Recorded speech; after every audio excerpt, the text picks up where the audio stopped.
নমস্কার বন্ধুরা। তো মোটোরোলার আর একটা আপকামিং ফোন সম্বন্ধে একটা স্পেশাল ভিডিও নিয়ে চলে এসেছি। আজ আমরা যে ফোনটা সম্বন্ধে ডিসকাস করব সেটার নাম হলো মোটোরোলা G15 5G। মানে দেখুন, মোটোরোলার 5খানা ফোন আসতে চলেছে। সবচেয়ে কম দামে মোটোরোলা G05 ভিডিও বানিয়ে দিয়েছি, আই বাটনে দেখতে পারেন। আজ বানাবো মোটোরোলা G15 5G। অবভিয়াসলি ভিডিওটা লাস্ট অবধি আপনি দেখে নেবেন। তৃতীয় ফোনটার নাম হলো মোটোরোলা G35, চতুর্থটার নাম হলো মোটোরোলা G55, আর ফিফথ ফোনটার নাম হলো মোটোরোলা G75 5G। তো এই জন্য এই ভিডিওতে আমরা এই মোটোরোলা G15 5G সম্বন্ধে A to Z সবকিছু ডিসকাশন করব, আর এটাও দেখব যে প্রাইস পয়েন্টে আসছে, তো সেই প্রাইস পয়েন্টে সবচেয়ে বেস্ট অলরাউন্ড ডিভাইস হবে কি হবে না। এই ভিডিওতে আমরা এটা সম্বন্ধে আলোচনা করব। তো চলো শুরু করা যে ভিডিওটা কোনো সমনষ্ট না করে, আপনি যদি গ্যাজেটল বাংলা চ্যানেলে প্রথমবার আসেন আর এরকম বাংলা টেক ভিডিও ডেলি দেখতে চান, তাহলে গ্যাজেটল বাংলা চ্যানেলে সাবস্ক্রাইব অবশ্যই করে নেবেন। তো প্রথমে আমরা আলোচনা করবো স্মার্টফোনটার ডিজাইন সম্বন্ধে। তো যেমন দেখতে পাচ্ছেন এবার যে মোটোরোলা G15 5G পেছন দিক থেকে দেখতে এক্স্যাক্টলি এরকম। মানে লাস্টবার যে মোটোরোলা H50 সিরিজ লঞ্চ হয়েছিল, আপনি যেমন ডিজাইন দেখেছিলেন, এবারে পুরো সেম ডিজাইন আপনি বাজেট রেঞ্জের ফোনেও দেখতে পাবেন। এর থিকনেস হবে 7.8 মিলিমিটার আর ওয়েট 188 গ্রাম। এর পেছন দিকে আপনি পাবেন লেদার আর প্লাস্টিকের ব্যাক কভার, আর সাইডে থাকবে প্লাস্টিকের ফ্রেম। আর ফোনটা আপনি দেখতেই পাচ্ছেন এই কটা কালারে আপনি দেখতে পাবেন। ডিসপ্লে দিক থেকে এতে থাকবে 6.5 ইঞ্চ HD+ 90 অথবা 120 হার্জ IPS LCD ডিসপ্লে, তার সঙ্গে 240 হার্জের টাচ সার্নিং রেট, 600 নিটসের brightness, 20:9 aspect ratio, 93% screen to body ratio. আর ডিসপ্লে যে প্রোটেকশন তাতে আছে গরিলা গ্লাস 3 এর ডিসপ্লে প্রোটেকশন। তার মানে সোজা কথা বলতে গেলে প্রাইস পয়েন্ট হিসেবে যে ডিসপ্লেটা সেটা ঠিকঠাক আছে। প্রসেসরের দিক থেকে এতে আপনি পাবেন একটা 5G প্রসেসর। এবার বলা হয়েছে যে সেই যে প্রসেসরটা ওটা ডায়মেনসিটি 6300 5G আর ইউনিসক T760 5G, এর থেকে কিছু লোয়ার রেঞ্জের প্রসেসর হবে, কিন্তু এক্স্যাক্টলি কোন 5G প্রসেসর হবে এটা সম্বন্ধে কোনো প্রপার ইনফরমেশন এখন পর্যন্ত পাওয়া যায়নি। ক্যামেরার দিক থেকে এতে আপনি পাবেন 50 আর 2 মেগাপিক্সেলের ডুয়াল রিয়ার ক্যামেরা, তার সঙ্গে 8 মেগাপিক্সেলের সেলফি। এই যে স্মার্টফোন আপনি টোটাল দুটো ভেরিয়েন্টে দেখতে পাবেন, একটা হলো 4 256GB, দ্বিতীয়টা 8 256GB। র্যামের কোয়ালিটিটা LPDDR4X, মেমোরিতে আছে UFS 2.2 যেটার সঙ্গে ডেডিকেটেড SD কার্ড স্লট। ব্যাটারিতে আছে 5000 mAh ব্যাটারি, সঙ্গে 20 ওয়াটের চার্জার, আর কানেক্টিভিটি হলো USB Type-C।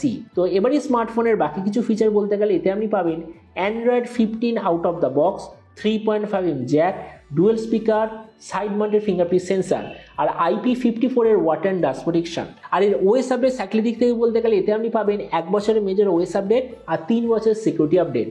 তো এবার সবচেয়ে মেন জিনিস, ফোনটা কবে লঞ্চ হবে, কি দামে লঞ্চ হবে। দেখুন, ফোনটা অলরেডি সার্টিফিকেশন সাইটে এসে গেছে। প্রবাবলি সববারের মধ্যে আগে ব্রিটেনের মার্কেটে লঞ্চ হবে, তারপর ইন্ডিয়া, বাংলাদেশ এইসব জায়গায় লঞ্চ হবে। আর এরপর আমি যদি প্রাইস সম্বন্ধে বলি, তো বলে যে এই স্মার্টফোনটা মোটোরোলার তরফ থেকে অফিসিয়ালি সবচেয়ে চিপেস্ট 5G স্মার্টফোন হবে।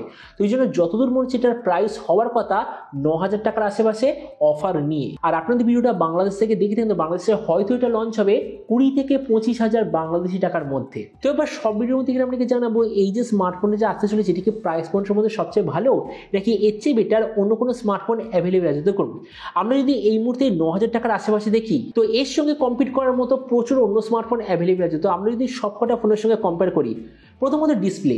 এই প্রাইস পয়েন্টে কম্পিটিশন আমাদের প্রোভাইড করছে HD+ 90 হার্জ অথবা 120 হার্জ ডিসপ্লে। মোটোরোলা আমাদের সেম জিনিস প্রোভাইড করছে। তো এই জন্য ডিসপ্লে দিক থেকে অ্যাভারেজ, মানে বাকিদের মতোই। প্রসেসর এই দিক থেকেও অ্যাভারেজ, কেননা কম্পিটিশন আমাদের দিচ্ছে ডায়মেনসিটি 6300, তাছাড়া ইউনিসকের 5G প্রসেসর, এতেও আমরা সেম জিনিস দেখতে পাচ্ছি।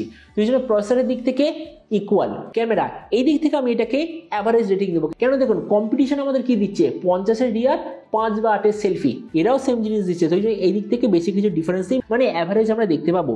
ভেরিয়েন্ট এই দিক থেকে আমি ডেফিনেটলি বলবো সব থেকে ভালো, কেননা কম্পিটিশন কি দিচ্ছে জেনারেলি 4 128GB, কিন্তু এরা মিনিমাম দেবে 4 256GB। তো সেই দিক থেকে বলতে গেলে দ্য বেস্ট। ব্যাটারি আর চার্জার খুবই অ্যাভারেজ, কেননা কম্পিটিশন দিচ্ছে 5000 mAh ব্যাটারি, 20 ওয়াটের বেশি চার্জার, কিন্তু এরা দিচ্ছে জাস্ট 20 ওয়াটের চার্জার। তাছাড়া স্পিকার এই দিক থেকে মোটোরোলা ডেফিনেটলি গুড, কেননা দেখুন কম্পিটিশন জেনারেলি দেয় একটা স্পিকার, এরা দিচ্ছে ডুয়াল স্পিকার, তা আবার ডলবি অ্যাটমসের সার্টিফিকেশন। তাহলে বুঝতেই পারছেন যে এই যে স্পিকার সেটাকে আমি ডেফিনেটলি গুড রেটিং দেবো।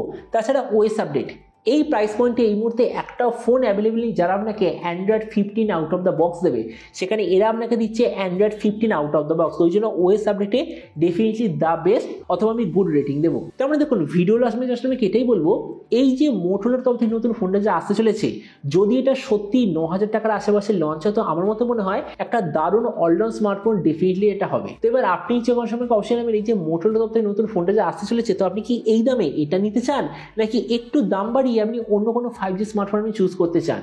এটা সম্বন্ধে নিচে কথা বলতে আমাকে একদমই ভুলবেন না। তো চলুন দেখা হবে আগামীকাল একটা টেক ভিডিওতে। Till then stay tuned, always remember, think positive, be positive. Thank you.